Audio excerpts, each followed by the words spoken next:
باللہ من الشیطان الرجیم بسم اللہ الرحمن الرحیم الحمدللہ رب العالمین والصلاة والسلام علی محمد وعلی آلہ الطیبین الطاہرین واللعنۃ الدائمۃ علی اعدائہم اجمعین اما بعد فقد قال اللہ سبحانہ وتعالی فی کتابہ المجید بسم اللہ الرحمن الرحیم وَإِذْ قُلْنَا لِلْمَلَائِكَةِ اسْجُدُوا لِآدَمَ فَسَجَدُوا إِلَّا إِبْلِيسَ كَانَ مِنَ الْجِنِّ فَفَسَقَ عَنْ أَمْرِ رَبِّهِ أَفَتَتَّخِذُونَهُ وَذُرِّيَّتَهُ أَوْلِيَاءَ مِن دُونِي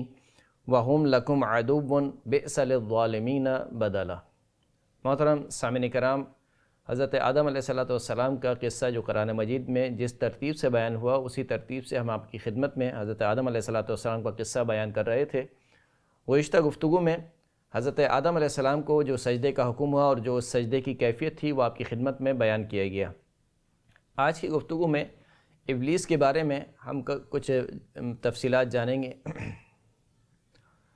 آج کی گفتگو میں ہم ابلیس کے بارے میں کچھ معروضات آپ کی خدمت میں پیش کریں گے کہ ابلیس کی شخصیت کیا تھی، آیا وہ ملائکہ میں سے تھا یا وہ جنوں میں سے تھا، اور اگر وہ جنوں میں سے تھا تو اللہ نے تو ملائکہ کو حکم دیا تھا کہ وہ سجدہ کریں، تو پھر ابلیس کی سرزنش کیوں کی گئی جبکہ اس کو تو حکم ہی نہیں تھا کہ وہ سجدہ کریں؟ جیسے کہ وہ آیت کہ جس کو ہم نے سرنامہ کلام کے طور پر پیش کیا، اس میں واضح الفاظ میں خداوند کریم نے فرمایا کہ وَإِذْ قُلْنَا لِلْمَلَائِكَةِ اسْجُدُوا لِآدَمَ، اس وقت کو یاد کرو کہ جب ہم نے ملائکہ سے کہا کہ تم سب کے سب سجدہ کرو حضرت آدم کو، فَسَجَدُوا إِلَّا إِبْلِيسَ، سب نے سجدہ کیا سوائے ابلیس کے، كَانَ مِنَ الْجِنِّ، بالکل واضح اور صریح انداز میں خداوند کریم نے فرمایا کہ ابلیس جو ہے وہ جنوں میں سے تھا۔ اس کے علاوہ بھی جو ابلیس اور یعنی جو جن ہیں اور جو ملائکہ ہیں، جو ان کی نوع ہے، ان کی صفات ہیں جو خداوند کریم نے قرآن مجید میں بیان کی گئی ہیں، وہ بالکل ایک دوسرے سے جدا جدا ہیں۔ یہ بات ہم اس لیے پیش کر رہے ہیں کہ کچھ مفسرین کا خیال یہ ہے کہ جن بھی جو ہے وہ ملائکہ کی صنف میں سے ایک صنف ہے، لہٰذا خداوند کریم نے جب ملائکہ کو حکم دیا تو ابلیس بھی اس میں شامل تھا، اور پھر ابلیس کو استثناء کیا گیا، یعنی الا ابلیس کے سوائے ابلیس کے تمام ملائکہ نے سجدہ کیا۔ لیکن جو اوصاف خداوند کریم نے ملائکہ کے بیان کیے ہیں، بل عباد مکرمون لا یسبقونہ بالقول وہم بامرہ یعملون، کہ یہ جو ملائکہ ہیں یہ سب کے سب اللہ کے بندے ہیں، اللہ کی بندگی کرتے ہیں، مکرمون، اللہ کے مکرم بندے ہیں، احترام والے بندے ہیں۔ لا یسبقونہ بالقول، ان کی صفت کیا ہے کہ یہ ہرگز خداوند کریم سے کے قول سے سبقت نہیں لے جاتے ہیں، اس کے قول سے آگے نہیں بڑھتے ہیں۔ وہم بامرہ یعملون، اور یہ خداوند کریم کے امر کو اس کی تعمیل کرنے والے ہیں، اس کے حکم کی تعمیل کرنے والے ہیں، اس کے حکم کی بجاوری کرنے والے ہیں۔ اسی طریقے سے ایک اور جگہ اشارہ ہوا یخافون ربہم من فوقہم ویفعلون ما یؤمرون، یہ تمام کے تمام ملائکہ اپنے پروردگار سے ڈرتے ہیں، خوف کھاتے ہیں، اور جو کچھ انہیں حکم دیا جاتا ہے وہ اسے انجام دیتے ہیں۔ اس کا مطلب ہے کہ دونوں آیتیں ملائکہ کی عصمت پر دلالت کر رہی ہیں۔ یہ ملائکہ معصوم ہیں، یہ خداوند کریم کے قول پر سبقت نہیں لے جاتے ہیں، جو کچھ انہیں حکم دیا جاتا ہے یہ اسے بجا لاتے ہیں۔ تو یہ جو صفات ہیں یہ یقیناً ابلیس میں موجود نہیں ہے، کہ خود یہ آیت شاہد ہے کہ کہا کہ ملائکہ سے کہا کہ سجدہ کرو، الا ابلیس، سب نے سجدہ کیا سوائے ابلیس کے، یعنی واضح ابلیس کی طغیانی اور ابلیس کی سرکشی کو خداوند کریم نے بیان کیا۔ اس کا مطلب ہے کہ یہ صفات نہیں ملتی ہیں،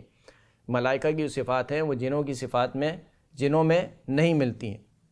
اس کے علاوہ بھی بہت سے شواہد ہیں کہ جس کو قرآن مجید میں بیان کیا گیا ہے، جیسے کہ خود اس آیت میں جس کو ہم نے سرنامہ کلام کے طور پر پیش کیا، اس سے واضح ہوتا ہے کہ ابلیس کی ذریت موجود ہے، اس کی اولاد موجود ہے، اور جب اولاد موجود ہے تو اس کا مطلب یہ ہے کہ ابلیس میں سے مرد بھی ہیں، یعنی مذکر بھی ہیں، ابلیس جو جن ہیں، جن جو ہے وہ جنوں میں مذکر بھی ہوتے ہیں اور جنوں میں مؤنث بھی ہوتے ہیں، جیسے کہ خداوند کریم نے قرآن میں ارشاد فرمایا کہ افتتخذونہ وذریتہ اولیاء، کیا تم ابلیس کو اور ابلیس کی اولاد کو اولیاء، اپنا ولی مانتے ہو،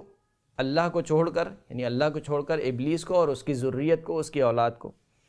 اور ایک اور جگہ خداوند کریم نے ارشاد فرمایا کہ انہ یراکم ہوا وقبیلہ، کہ دیکھو ابلیس بھی تمہیں دیکھ رہا ہے اور ابلیس کا قبیلہ بھی تمہیں دیکھ رہا ہے۔ اس کا مطلب ہے کہ ابلیس کی جو ہے وہ اولاد بھی موجود ہے، اور یہ جو جن ہیں ان میں سے مذکر اور مؤنث دونوں پائے جاتے ہیں۔ ایک اور جگہ خداوند کریم نے ارشاد فرمایا کہ وَأَنَّهُ كَانَ رِجَالٌ مِّنَ الْإِنسِ يَعُوذُونَ بِرِجَالٍ مِّنَ الْجِنِّ، کہ جو انسانوں میں سے مرد ہیں وہ پناہ لیتے ہیں جو جنوں میں سے مرد ہوتے ہیں ان کی طرف۔ بس یہ سمجھ میں آیا کہ جنوں میں مذکر اور مؤنث بھی پائے جاتے ہیں، جنوں کی ذریت بھی پائی جاتی ہے، لیکن جو ملائکہ کے بارے میں خداوند کریم نے ارشاد فرمایا کہ وَجَعَلُوا الْمَلَائِكَةَ الَّذِينَ هُمْ عِبَادُ الرَّحْمَنِ إِنَاثًا أَشَهِدُوا خَلْقَهُمْ سَتُكْتَبُ شَهَادَتُهُمْ وَيُسْأَلُونَ کہ یہ لوگ جو ملائکہ ہیں جو کہ سب کے سب خدائے رحمان کے بندے ہیں، خدائے رحمان کے عبادت گزار ہیں، یہ لوگ ملائکہ کو مؤنث سمجھتے ہیں، یعنی عورتیں شمار کرتے ہیں، یعنی کفار و مشرکین جو تھے وہ ملائکہ کو مؤنث صنف شمار کرتے تھے۔ خداوند کریم کہہ رہا ہے کہ اشاہدوا خلقہم، کیا جب ہم ملائکہ کو خلق کر رہے تھے تو کیا یہ لوگ گواہ موجود تھے؟ یعنی یہ لوگ اس وقت موجود تھے اور دیکھ رہے تھے کہ ہم نے آیا ملائکہ کو جو ہے وہ مذکر خلق کیا ہے یا مؤنث خلق کیا ہے؟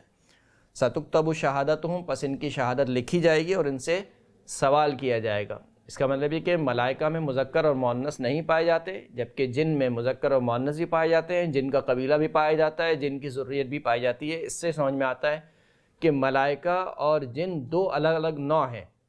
نہ یہ کہ ملائکہ ایک صنف ہے، اس کی اصناف میں سے ایک صنف جو ہے وہ جن بھی ہے، ایسا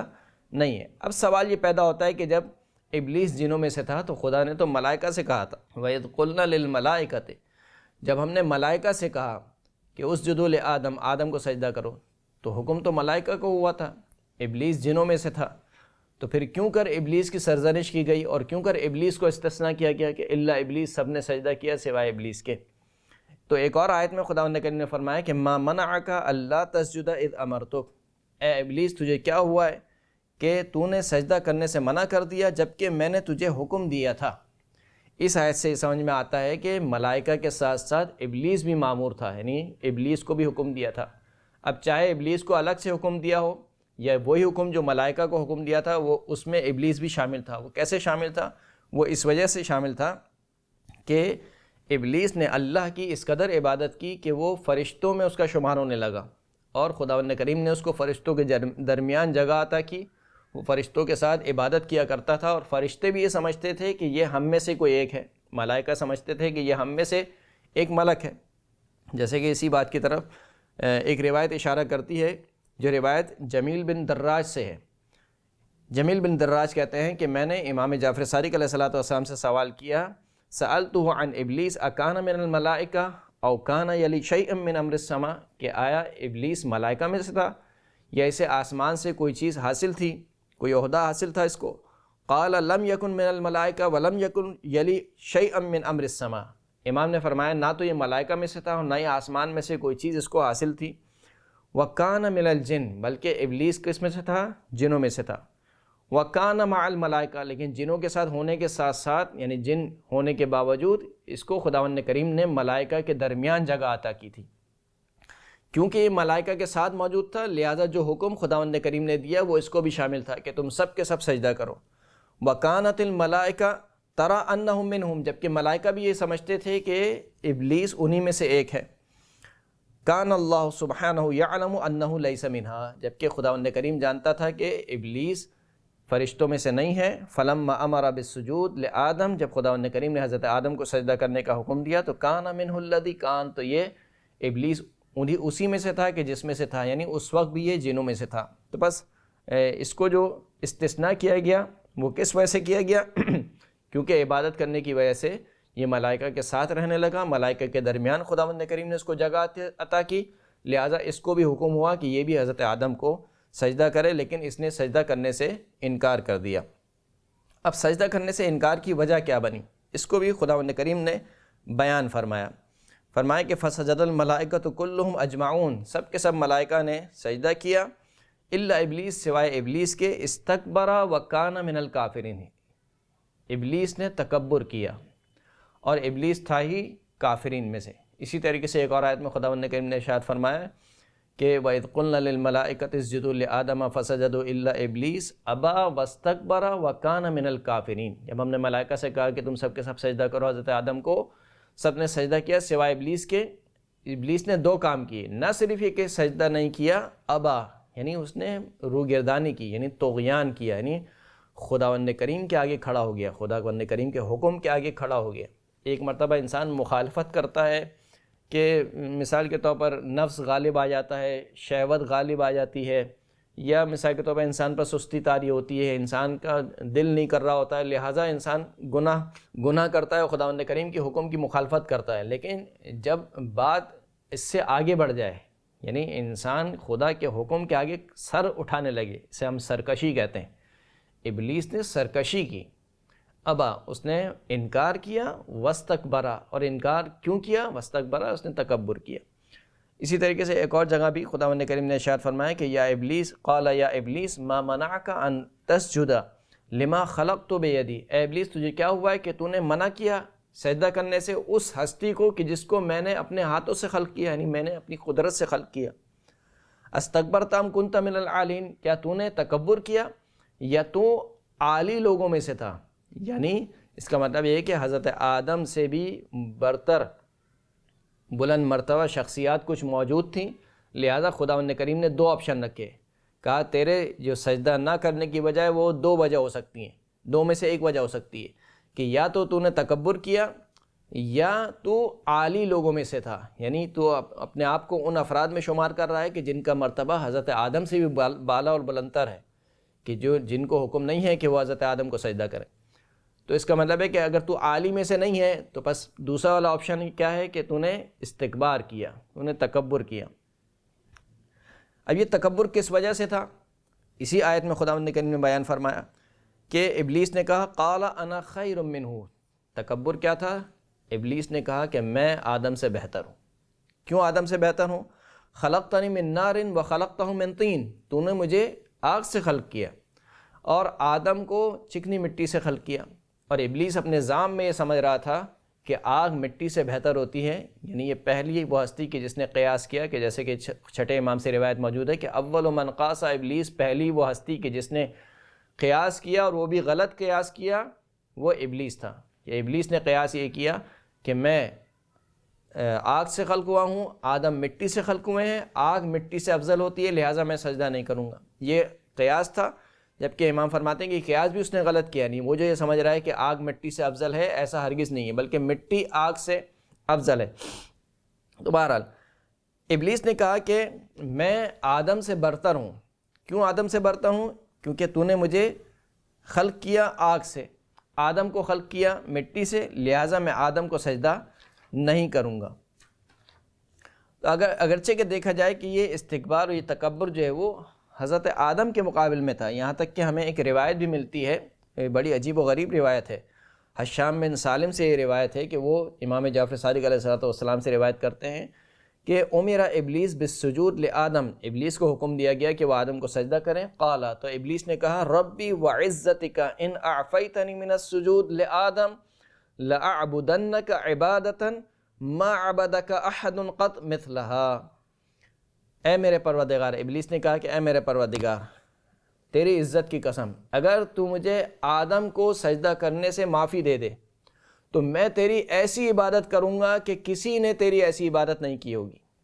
یعنی ابلیس کا جو استکبار تھا وہ اس قدر اپنے آپ کو بلند مرتبہ سمجھ رہا تھا کہ میں سب کچھ کر لوں گا لیکن حضرت آدم کو سجدہ نہیں کروں گا۔ کیوں؟ کیونکہ اس کے ذام میں وہ حضرت آدم سے افضل ہے۔ یہ استکبار اس نے کیا، کہا کہ اگر اس ایک سجدے سے مجھے منع کر دے تو میں ایسی عبادت کروں گا کہ اس جیسی عبادت تیری کسی نے نہیں کی ہوگی۔ تو خداوند کریم نے کیا جواب دیا؟ انی احب ان اطاع من حیث ارید، عبادت وہ نہیں ہے کہ جیسا بندہ چاہے، عبادت وہ ہے کہ جیسے میں چاہتا ہوں ویسی عبادت ہو۔ بس یہاں سے ہمیں یہ سمجھ میں آیا کہ خداوند کریم کی عبادت خدا کے بتائے ہوئے طریقے کے مطابق ہوتی ہے، نہ یہ کہ جیسا میں چاہوں ویسی عبادت کروں۔ یہ ابلیس کی عبادت ہے، ابلیس اپنے طریقے سے عبادت کرنا چاہ رہا تھا۔ خداوند کریم نے کہا کہ نہیں، عبادت یہ نہیں ہے کہ تو جسے جو چیز پسند کرے وہ عبادت بن جائے، عبادت وہ ہے کہ میں جو چیز پسند کروں۔ تو یہ استکبار اور یہ تکبر اگرچہ کہ حضرت آدم کے سامنے تھا، لیکن حقیقت میں یہ استکبار اور یہ تکبر خداوند کریم کے مقابل میں تھا، اس لیے کہ خداوند کریم کیا کہہ رہا ہے کہ ما منعک ان تسجد، تجھے کیا ہوا ہے کہ تو سجدہ کرنے سے تجھے کس چیز نے منع کیا؟ لما خلقت بیدی، اس ہستی کو کہ جس کو میں نے اپنی قدرت سے خلق کیا۔ یعنی حضرت آدم علیہ السلام ابلیس یہ دیکھ رہا تھا کہ ان کی خلقت مٹی سے ہوئی ہے، اور خداوند کریم یہ کہہ رہا ہے کہ اگرچہ کہ خلقت مٹی سے ہوئی ہے لیکن یہ میرا مکرم بندہ ہے، اس کو میں نے فضیلت عطا کی ہے، نفخت فیہ من روحی، میں نے اپنی روح پھونکی ہے، میں نے اپنا نمائندہ اس کو بنایا ہے، میں نے حجت خدا بنایا ہے۔ بس اس کا مطلب یہ ہے کہ حجت خدا کی مخالفت اللہ کی مخالفت ہے، کیونکہ خلیفہ ہے، اللہ کا قائم مقام ہے۔ تو کوئی یہ نہ سمجھے کہ یہ میں تو اس ہستی کی مخالفت کر رہا ہوں، کہا کہ نہیں، تم یہ در حقیقت اس ہستی کی مخالفت نہیں کر رہے ہو بلکہ تم اللہ کی مخالفت کر رہے ہو۔ یہی وجہ ہے کہ قرآن مجید میں بارہا خداوند کریم نے اپنی اطاعت کو اپنے رسول کی اطاعت کے ساتھ ملا کر بیان کیا، یا ایھا الذین آمنوا اطیعوا اللہ واطیعوا الرسول، اللہ کی اطاعت کو اللہ کے رسول کی اطاعت کرو۔ اسی طریقے سے معصیت کو بھی ملا کر بیان کیا، وَمَن يَعْصِ اللَّهَ وَرَسُولَهُ فَقَدْ ضَلَّ ضَلَالًا مُبِينًا، جو اللہ کی معصیت کرے اور اللہ کے رسول کی معصیت کرے تو وہ کھلی ہوئی گمراہی میں گمراہ ہو گیا۔ اور اذیت دینے کی جب باری آئی تو کہا کہ ان الذین یؤذون اللہ ورسولہ، جو اللہ اور اللہ کے رسول کو اذیت پہنچاتے ہیں۔ کس میں اتنی ہمت ہے کہ جو اللہ کو اذیت پہنچا سکے؟ آخر کوئی ایسا شخص پیدا ہوا آج تک کہ جو کہے کہ میں نے اللہ کو اذیت پہنچا دی؟ اللہ کو کوئی اذیت نہیں پہنچتی۔ اس کا مطلب ہے کہ کچھ شخصیات ہیں کہ جن کی اذیت اللہ کی اذیت ہے، جن کی رضا اللہ کی رضا ہے، ان ہستی کو حجت خدا کہا جاتا ہے۔ پس حجت خدا کی مخالفت اللہ کی مخالفت ہے۔ یہ ہمیں اس قصے سے سمجھ میں آئے کہ ابلیس کا استکبار اگرچہ کہ حضرت آدم کے مقابل میں تھا، لیکن در حقیقت یہ استکبار خداوند کریم کے حکم کے مقابل میں تھا، کیونکہ حضرت آدم کی ہستی جس حیثیت سے شیطان دیکھ رہا تھا، خداوند کریم نے دوسری حیثیت سے پہچانوایا، کہا کہ تم یہ نہ دیکھو کہ میں نے اس کو کس چیز سے خلق کیا ہے، بلکہ لما خلقت بیدی، تم یہ دیکھو کہ میں نے اس کو مرتبہ کیا عطا کیا ہے، یہ میرا نمائندہ ہے۔ بس اس کی مخالفت میری مخالفت ہے، اس کے سامنے تکبر کرنا خدا کے سامنے تکبر کرنا ہے۔ وآخر الدعوانا ان الحمد للہ رب العالمین۔